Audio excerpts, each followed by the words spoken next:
Buongiorno a tutti ragazzi, sempre meteo particolari, stavolta un ciclone tropicale sta facendo la sua corsa verso le Filippine, quindi a breve, quindi martedì, impatterà sulle coste orientali delle Filippine.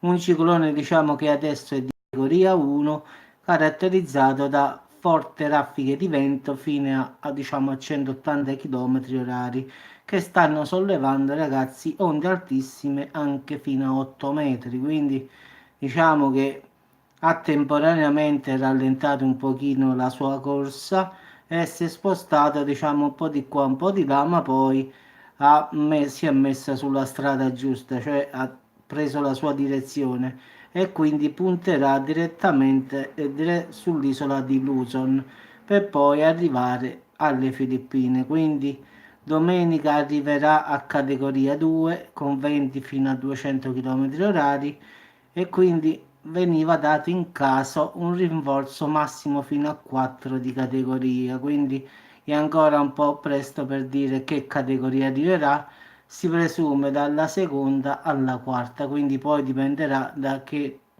cosa incontrerà sul suo cammino. In effetti ci manca ancora affinché arrivi sulle Filippine, in effetti ci mancano quasi 1500 km e dovrebbe toccare le coste orientali delle Filippine, quindi per martedì dovrebbe essere lì. Si chiama questo qui, fa un nome strano proprio, Camuri con doppia M, quindi la sua corsa è diretta verso le Filippine dopo i suoi tentennamenti, quindi era un po' instabile, andava di qua, andava di là, non si era capita ancora la direzione, invece adesso la direzione è quella delle Filippine, quindi poi aggiorneremo man mano.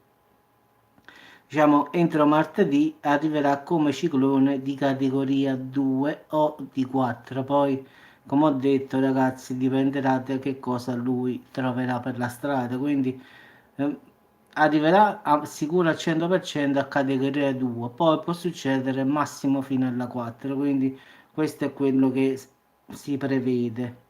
Poi comunque fino a martedì possiamo fare ancora aggiornamenti, quindi vediamo che cosa succederà. Quindi ragazzi vi auguro buon pomeriggio, buon appetito a chi sta mangiando e buon riposo a chi sta riposando. Ciao a tutti.